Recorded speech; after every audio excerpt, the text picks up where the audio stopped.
Pete Lopez, the publishing czar. This is the Peter Lopez No Excuses podcast. You know we're always bringing the fire. We always bring great content, great people. You are who you are because the people around you, right? So people can add, subtract, divide, or multiply. And this author has added and multiplied to our lives. The Investor's Mindset. Felicia and Joseph Dever did this book, and actually it's catching wildfire. It came out, a couple of weeks ago? It's been about 2 weeks. Hit the bestseller list on Amazon. People are excited. It's called The Investor's Mindset, but I think the title is wrong. We should call it The Investor's Toolkit, because there's so many things that you can get out of this book that you can apply to your life.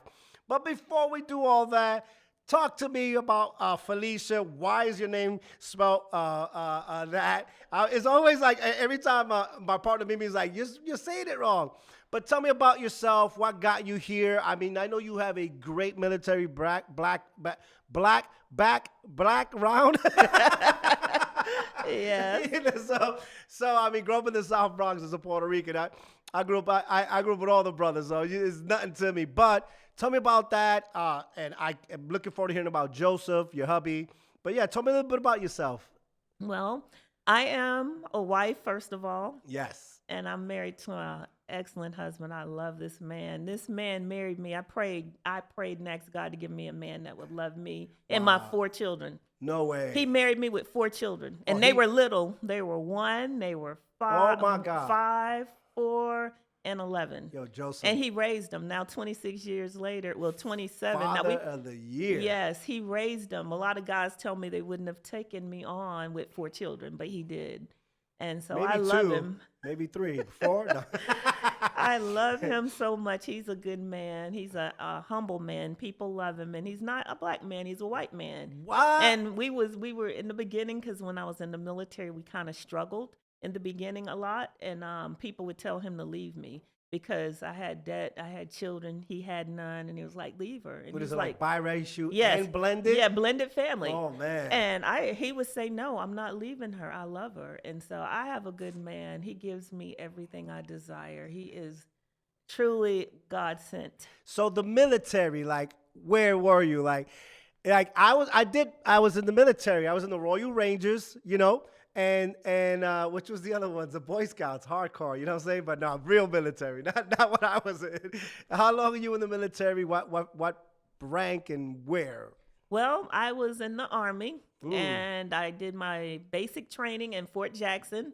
Then they sent me to Fort Lee, Virginia. Fort Jackson is South Carolina, so I didn't go far. No way. So I did my training there, and then I was stationed at Fort Lee, and I did the rest of my term there. And I only did 4 years because of sexual harassment.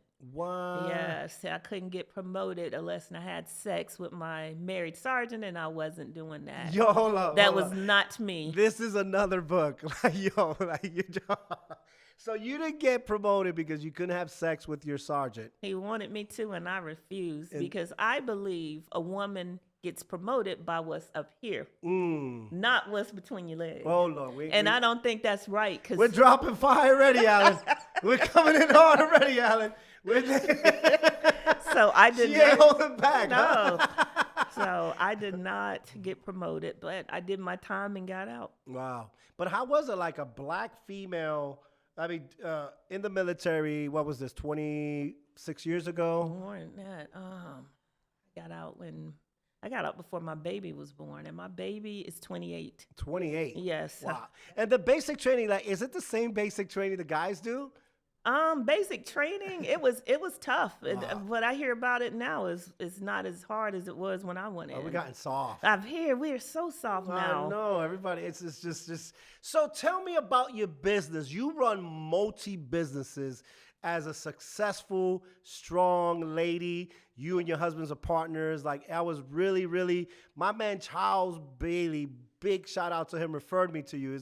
He's also a fellow best-selling author. Him and his wife make a great team. And when he referred you, he said, listen, this lady is doing some awesome things. And didn't lie. Like, you are like you be juggling stuff. Like, tell me about your businesses. Well, we have 5 businesses. Good Lord. The main one is it's over 20 years we've been in business. We're a low voltage contractor, which is a specialty under electricians. Okay. So we do voice, which is like if you're in the office and you have VoIP phones, voice over IP, that's what VoIP stands for. Oh. We do the wiring for that. I see some up above us. Well, We you do. You already know. We With do. the groundswell off. Yes. Let me know if these are any good, because sometimes our internet is low. So So we do data, and that's if you plug your computer in the wall. I see some jacks right there. look at that. We do that. We do wireless access points. We do a lot of that in, well, let me say the right word, the Kia Center now. We're their preferred vendor, so we do a lot of work for the Magic there. So I love the Magic. They're good to us. No one cares about the Orlando Magic, I but do. it's all right. I It's all do. right. Listen, I'm a miserable diehard Knicks fan. I've been going through pain, and we finally won something. It's like we won the championship. We won a playoff series in New York City. But you know what? If we win a championship, there will be Armageddon. So maybe God doesn't allow it, because I told my kids, yo, we're driving there and we're gonna be crying. So yeah. But I listen. Big shout out to Orlando Magic.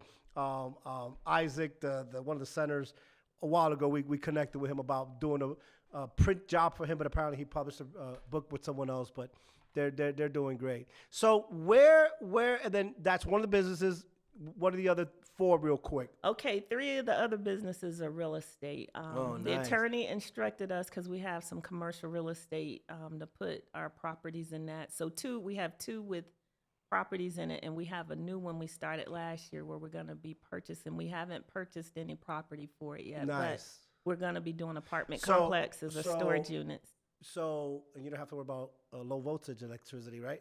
You don't have to pay no one for that. So when so what? He's putting it like in a trust, or having the commercial real estate pay the business or rent it out? Okay, well, the building that I'm in, I have a building. My second one is near the airport off of Hazeltine. That's where I put all my businesses. That's the address. Nice. My main company, Kingdom Communications, pay the other company that owns the building that the attorney made us, because you don't put all your eggs in one basket. Ooh. His friend made that mistake. He was flipping houses and buying them, and bought all these houses off this person. Yeah. And one of the houses had lead paint, and this lady was living in it with her baby, and the baby was an infant, and the baby got lead poison, and No. something in the baby about died, or something happened with his health and his brain. So Oh, Jesus. because of that, she got every piece of property he has. No way. Yeah, so my attorney tell you, if you're going to do multiple businesses, he say separate them. Separate them. So that's why it's good to have a attorney. Yeah. They can tell you things that you don't know. I mean, the great real estate people, like, they rent. Everything is under different places. Yes. Right? One rents to each other, one buys from each other. Yes. That's just, so that's very, very great advice. I think a lot of our people, it's one thing they didn't teach us, right? Financial literacy. They did not. I didn't know anything about finances until I got with my husband. My husband is excellent with finances. I mean, God put it in him. He grew up seeing his parents. He hate debt. Nice. He hate debt, and he's trying to get me to stop using the cards and kind of let me go crazy this year when I went to Italy and Iceland and Alaska and Canada. Oh, snap. I learned my lesson. Uh-oh. Never again. That's why we're hustling these books. Let's Yes. get that role you teach. Yes, never again. I will not do this. But I'm- you live life, right? I'd rather live my life with failure than regret. Yes. And that's important, because a lot of times, no matter what, you're going to sit back and say, hey, yeah, it cost a pretty penny, but I enjoyed it. Yes. I went to Iceland. I went to Italy. I tried. So, because there are times that you're going to be grinding, right? Like, you're working. Every time Like I now. talk to you, listen, it's what, 7 o'clock? And we're here grinding. Yes. Everybody's out eating and sleeping or doing whatever. And we're just here doing work. Like, the grind is real. hard work is a lifestyle. It is. It's not something we do. It's something we live, right? Yes, it so, is. So tell me a little bit about your mindset, because in the next podcast that you're going to do, we're going to talk about this awesome book. But tell me about the importance of a mindset. And what does that mean? Because everyone says mindset and mind this, mind that, or mind your business.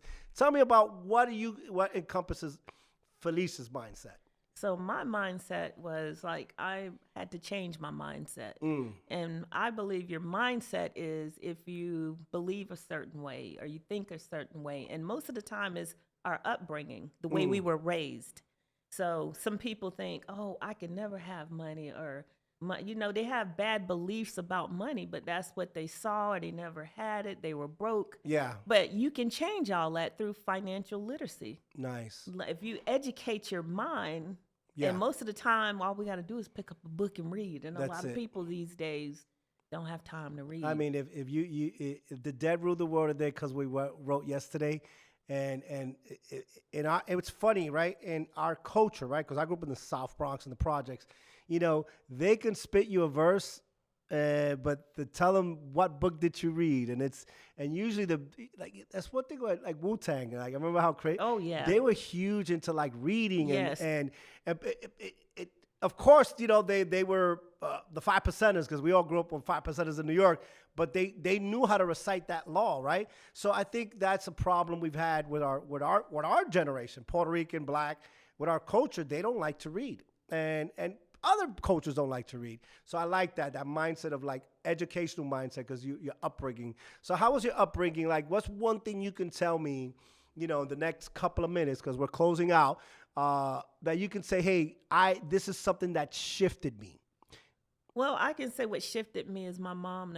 My mom always came into a lot of money. Wow. So, but she didn't have the mindset to how to handle the money, how to save money. She did a lot of traveling and gave us a lot. So money is nothing to me. I mean, to have money, because I've seen it. I've seen $750,000. I've seen $1 million. My mom would get it because of the land, and McDonald's was paying them money. Wow. So between her and her brothers and sisters, the three of them, we saw a lot of money.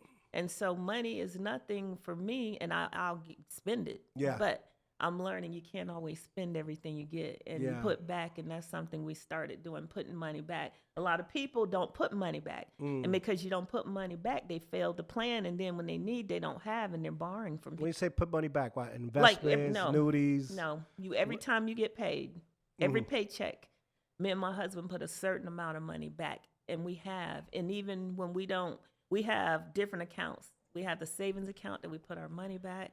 We're Christians, so we do tithes and offerings, and we sow, Amen. and then we pay our bills out of our one account. But Okay. once we do all of that, we save every check. Every time we get paid, we put back, and that money grows so quick. The little bit of money we put back. I mean, Nice. at first I wanted to say something to him, because when we first started, it wasn't easy. But I tell you, I'm a Christian, and I heard God telling me to be quiet and do what He told me, and I'm so glad. Put it back. Because we help a lot of people. I have helped so many people because we have. Yeah. So give me one good quote, like what is Felicia's mantra? Like, when I know who you are, like what is Well, this one comes from my apostle, my pastor.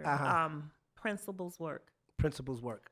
If you work the principle, you will never need a miracle. Nice. Never need a miracle. Nice. But when you don't work principles, then you need a miracle. My dad would say, he was a very, very hardcore Christian man. God bless. Reverend Pedro Lopez Sr., he said, there's a daily bread, and if you always need a miracle, it's because you're always getting in trouble. So I like that. So listen, how do we find you? Where do we find you? You're on TikTok, Instagram. Like, the book is available on Amazon, Barnes & Noble, Books A Million, Walmart picked up the book.